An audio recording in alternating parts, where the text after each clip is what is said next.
World's best law of attraction money and success coach అయిన ప్రముఖ షేక్ అన్వర్ గారిచే జూన్ 1 హైదరాబాద్ లో జరిగే one day magic of law of attraction and millionaire mind work shop కి register చేసుకోండి. నమస్కారం అలగరి రవీంద్రనాథ్ గారు. నమస్తే అండి శ్రీ గారు.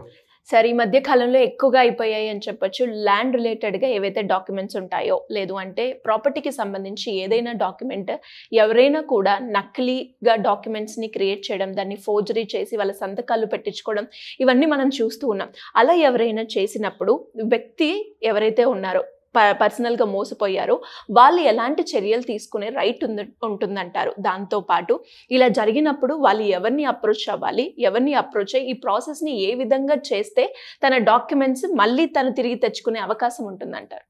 చాలా ఇటీవల కాలంలో శ్రీ గారు మనం ఆలోచించినట్లయితే చాలా సందర్భాల్లో ఈ ఫోర్జరీ డాక్యుమెంట్స్ అనేవి కుప్పలు తెప్పలుగా పెరిగిపోయాయి. ముఖ్యంగా ఆస్తుల యొక్క విలువలు బాగా పెరిగిన తర్వాత, ఆస్తుల యొక్క డిమాండ్ బాగా పెరిగిన తర్వాత మనుషుల యొక్క బంధాలు కూడా తగ్గిపోయి ఎటువంటి మోసానికైనా తెగబడిపోతున్నారు. దీనికోసం ఎవరో బయట వ్యక్తులే అవసరం లేదు, సొంత రక్త సంబంధీకులు, అన్నదమ్ములు, అక్క చెల్లెళ్ళు, ఇటువంటి వారే దీనికి సంబంధించి మనవలు మనరాలు కూడా ఆస్తి విషయంలో ఫోర్జరీలు డాక్యుమెంట్లు క్రియేట్ చేసి దొంగ సంతకాలతోటి దొంగ డాక్యుమెంట్లు క్రియేట్ చేయడం, దొంగ జీపీఎల్ క్రియేట్ చేయడం, దొంగ విల్లు డాక్యుమెంట్లు క్రియేట్ చేయడం, సంతకాలని యాస్టిస్గా ఫోర్జరీలు చేసేసుకొని ఆ డాక్యుమెంట్స్ డిపార్ట్మెంట్లో సబ్మిట్ చేసి ఆస్తి యొక్క ప్రాపర్టీ రైట్స్ అంటే ఆస్తి యొక్క మేనేజ్మెంట్ రైట్స్ అంటే ప్రాపర్టీ ఓనర్షిప్ రైట్స్ అనేవి తమ పేరు మీదుగా బదలాయింపు చేసుకొని మాదే ఒరిజినల్ డాక్యుమెంట్ అని చెప్పి, అంటే బలవంతుడిదే రాజ్యం బలహీనుడిది మాత్రం ఇటువంటిది కాదని చెప్పి ఎవరికి కాస్త అంగబలం అర్ధబలం ఉంటుందో బలహీనుల మీద ఎక్కిపోయి, ముఖ్యంగా ఆడపిల్లల విషయంలో చూసినట్లయితే ఒక అన్నయ్య ఏం చేస్తాడంటే పూర్తిగా ప్రాపర్టీస్ అన్ని తన పేరు మీద రాసేసుకొని నీకు ఎప్పుడో పెళ్లి చేసి పంపించేస్తామని చెప్పి మాట్లాడితే, ఇంకా గట్టిగా మాట్లాడితే నా పేరు మీదుగా డాక్యుమెంట్ ఉంటుంది, నీ దిక్కున్నోడికి చెప్పుకొని ఇది నీ ఏం చేసుకో అని చెప్పినటువంటి కుటుంబ సంబంధాలు మానవీయ కోణాలు పూర్తిగా అడుగంటిపోయాయి. ఫోర్జరీ సంతకాలు, జీపీఎల్ చేసేసుకోవడం, విలిడిట్స్ చేసుకోవడం, పూర్తిగా డాక్యుమెంట్స్ అన్ని ఫోర్జరీ చేసి రిజిస్ట్రేషన్ డిపార్ట్మెంట్కి చేసేసుకొని ప్రాపర్టీ మాకు వచ్చేసిందని చెప్పి విరవీగుతున్నటువంటి చాలా మందికి ఫుల్ స్టాప్ పెడుతూ రీసెంట్గా మనకి గవర్నమెంట్లో కూడా ఆ విషయాలు తెలుసుకోవాలి. ఇట్స్ అవేర్నెస్గా మనం చాలా వీడియోలు చేస్తున్నాం కాబట్టి ఇట్లాంటి సంబంధమైన విషయాలు ఎలా చేసుకోవాలి. ముఖ్యంగా ఇవన్నీ కూడా 3 రకాలుగా చేస్తారు. ఒకటి జీపీఏ అని, జీపీ ఇవ్వడం జనరల్ పవర్ ఆఫ్ అటార్నీ.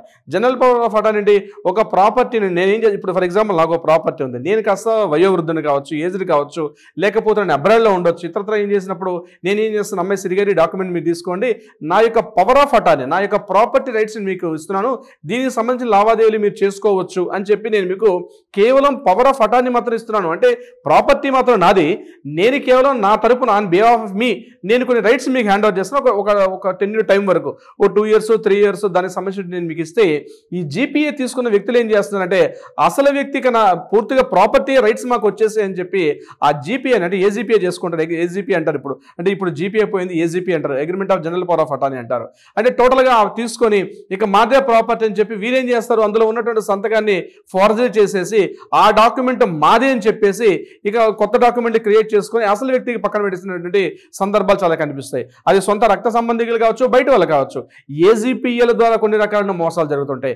మరికొన్ని మోసాలు విల్లుడు అంటే తండ్రి చనిపోతున్నాడు, తండ్రి తన మరణాంతరం రాసుకున్న విల్లు ఏదైతే ఉందో ఆ విల్లుని యాస్టిస్గా సంతకాల్లో ఫోర్జరీలు చేసి దాని మీద పేర్లు మార్చేసి అక్కడ నకిలీ డాక్యుమెంట్స్ సృష్టించేసి అక్కడ కరెక్షన్ చేసేసి, ఎందుకంటే ఆ పెద్ద ఏం చేశారంటే డాక్యుమెంట్ సరే బాగా పెద్ద కొడుకే కదా ఉన్నాడని చెప్పేసి పెద్ద కొడుకు చిన్న కూతురికి సమాన భాగాలకు ఇస్తూ తను ఏదైతే విలునామా రాస్తారో అతను ఏం చేస్తాడు, ఆ విలునామా సరే తండ్రిని తన దగ్గర ఉన్నాడు కాబట్టి ఆ విలునామా తెలిసిన వ్యక్తి అని చెప్పి కొడుకుకి నమ్మబలికి ఆ కొడుకు దగ్గర డాక్యుమెంట్ కొడుకు ఏం చేస్తున్నాడు, ఆ విలు డాక్యుమెంట్ తీసుకొని మళ్ళీ రీరైట్ చేసేసి రీకరెక్షన్ చేసి మొత్తం ప్రాపర్టీ మొత్తం నాదే, చిన్న కూతురికి లేదు, చిన్న అబ్బాయికి లేదు, మొత్తం ప్రాపర్టీ నాన్నగారు నాకే రాశారని చెప్పి ఒక ఫోర్జరీ చేసిన డాక్యుమెంట్ క్రియేట్ చేస్తారు విలు డాక్యుమెంట్స్ ద్వారా. ఇట్లా కాకుండా కొన్ని చోట్ల సంతకాలు, సేల్ డీడ్స్ ఎవరో ఉంటాయి, ఆ సంతకాలు ఒరిజినల్ పర్సన్ ఎవరో ఉంటారో ఆ ఒరిజినల్ పర్సన్ సంతకాలన్నీ మార్చేసుకుంటూ అవి వచ్చేసి అసలు ఇక ఒరిజినల్ యజమాని ఎవరో, ఒరిజినల్ పర్సన్ ఎవరో కూడా తెలియకుండా దాన్ని ఫోర్జరీ సంతకాలు చేసి డబుల్ రిజిస్ట్రేషన్ అంటే 1 2 3 4 సార్లు రిజిస్ట్రేషన్ చేసి అసలు యజమాని ఎవరో తెలియకుండా జరిగిపోతుంటాయి. ఈ రకంగా ఈ నకిలీ డాక్యుమెంట్స్ అన్నవి అనేక రకాల మార్గాలుగా జరిగిపోతుంటాయి. ఇటువంటి సంబంధాల్లో అసలు బాధ్యతలు ఉంటారు. అయ్యో ఈ ప్రాపర్టీ నాది కదా, ఎప్పుడో వర్క్ చేసి అబ్రాడ్ కట్టి వెళ్ళిపోయి ఉంటారు, తర్వాత చూసుకునేసరికి మా ప్రాపర్టీ అన్నట్టుగా ఉంటుంది, తీరా ఎప్పుడో సన్నగా వచ్చి ప్రాపర్టీని చూసుకునేసరికి ఆ ప్రాపర్టీ యొక్క డాక్యుమెంట్స్ మనం రిజిస్ట్రేషన్ డిపార్ట్మెంట్కి వెళ్ళి ఈసీ చెక్ చేసుకున్నప్పుడు ఈసీలో వారి పేరు కాకుండా ఎవరో కొత్త పేరు కనిపిస్తుంది. అరే ఈ పర్సన్ ఎట్లా వచ్చాడు, ఇట్లాంటి లావాదేవీలు చేశాడు, నేను ఆయనకి ఎప్పుడో ప్రాపర్టీ అమ్మలేదు కదా, నేను ఈ ప్రాపర్టీ ఆయనకి ఎటువంటి పవర్ ఆఫ్ జీపీ ఇవ్వలేదు కదా, ఎటువంటి ఇవ్వకుండా నేను ప్రాపర్టీ అతను నా దగ్గర కొనుక్కున్నట్టుగా అతను దాన్ని పూర్తిగా హక్కుదారుడు అయిపోయినట్టుగా డాక్యుమెంట్ సబ్ రిజిస్టర్ ఆఫీస్లో కొన్ని డాక్యుమెంట్స్ మనం కనిపిస్తూ ఉంటాయి.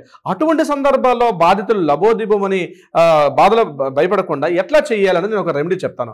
ఫస్ట్ వన్ ఏంటంటే, ఇటువంటి సంబంధించి గుర్తించిన మరుత్రక్షణం ఇమ్మీడియట్గా దగ్గరలో ఉన్న పోలీస్ స్టేషన్కి వెళ్ళి పలానా సంబంధించిన ఒక డాక్యుమెంట్ ఏదైతే ఉందో ఈ డాక్యుమెంట్ ఫోర్జరీ చేశారు, ఇది మా నాన్నగారి సంతకాన్ని ఫోర్జరీ చేశారు, లేకపోతే నా సంతకాన్ని ఫోర్జరీ చేశారు, లేకపోతే విలుడెక్యూ డాక్యుమెంట్లో జరిగింది చెప్పి ఒక రిటర్న్ స్టేట్మెంట్ థరోగా రాసి ఈ డాక్యుమెంట్ పోలీస్ స్టేషన్లో సబ్మిట్ చేసి వాళ్ళని ఎఫ్ఐఆర్ చేయమని చెప్పాలి. ఎఫ్ఐఆర్ చేసిన తర్వాత నెంబర్ 2 ఏంటంటే, ఏదైతే ఉందో దీనికి సంబంధించినటువంటి రికవరీ సూట్ అంటే cancellation of the original document suit అని చెప్పి మనం కోర్టులో ఒక సూట్ ఫైల్ చేయాలి.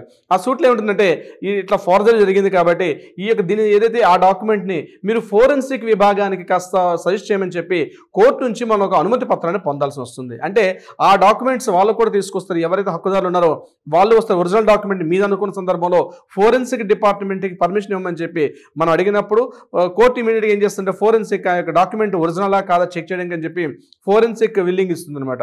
ఇమీడియట్గా ఆ డాక్యుమెంట్ ఫోరెన్సిక్ విల్లింగ్ వెళ్ళిన తర్వాత అక్కడ వెరిఫికేషన్ చేస్తే ఖచ్చితంగా కరెక్షన్స్ కానీ, లేకపోతే ఓవర్ రైటింగ్ కానీ, లేకపోతే రీరైట్ కానీ ఇట్లాంటివన్నీ కనిపిస్తాయి మనకి. అవన్నీ కూడా ఫోరెన్సిక్ ద్వారా రిపోర్ట్ మనకు వస్తే ఆ డాక్యుమెంట్ మరలా మనం కోర్టు సబ్మిషన్ చేసి ఏదైతే లావాదేవీ జరిగిన డాక్యుమెంట్ ఏదైతే ఉందో దాన్ని క్యాన్సిలేషన్ చేసి మన ఒరిజినల్ డాక్యుమెంట్ని వ్యాలిడ్ తీసుకోమని చెప్పి కోర్టు నుంచి ఆర్డర్ తెప్పించుకోవచ్చు. ఈ రెండు వచ్చిన తర్వాత ఈ వచ్చిన కోర్టు ఆర్డర్ తీసుకుని సబ్ రిజిస్టర్ ఆఫీస్కి మనం ఇమీడియట్గా లెటర్ పెట్టి సబ్ రిజిస్టర్ ఆఫీస్లో ఏదైతే డాక్యుమెంట్ అక్కడ ఇన్వాలిడ్ అయిందో ఆ డాక్యుమెంట్ కాదు ఇది ఒరిజినల్ డాక్యుమెంట్ చెప్పి మనం చెప్పినప్పుడు సబ్ రిజిస్టర్ ఆఫీస్లో మళ్ళీ రీరైట్ చేసి recorrection based on the court order ప్రకారంగా దీన్ని రీరైట్ చేసుకునే అవకాశం ఉంటుంది.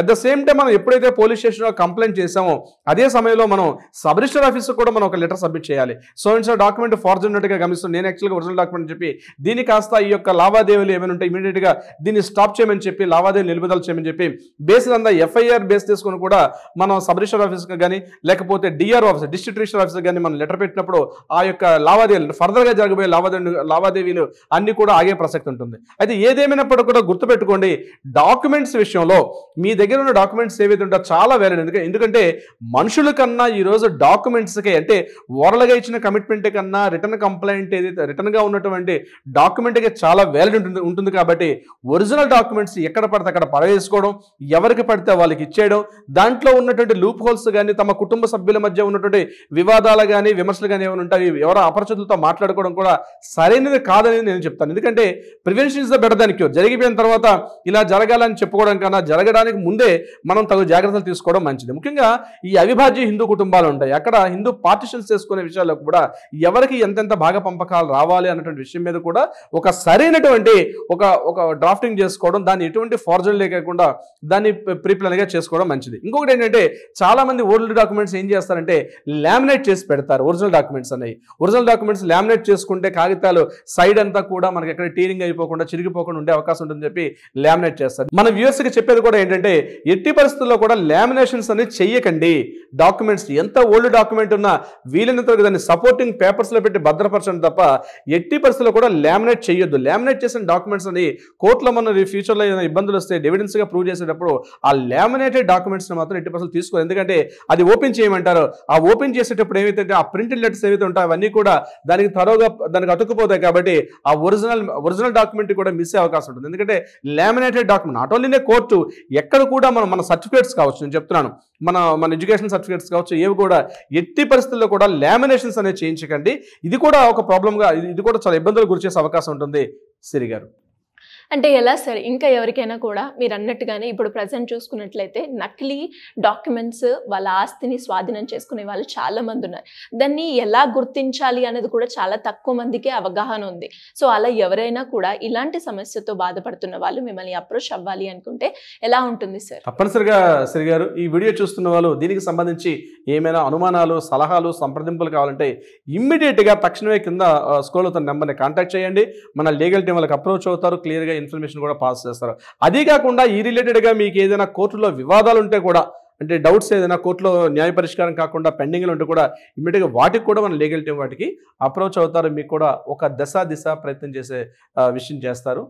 సిరి గారు thank you sir, thank you so much. Thank you so much అండి. సుమన్ టీవీలో మీ పర్సనల్ అండ్ బిజినెస్ ప్రమోషన్స్ కోసం కింది నెంబర్కి కాంటాక్ట్ చేయండి.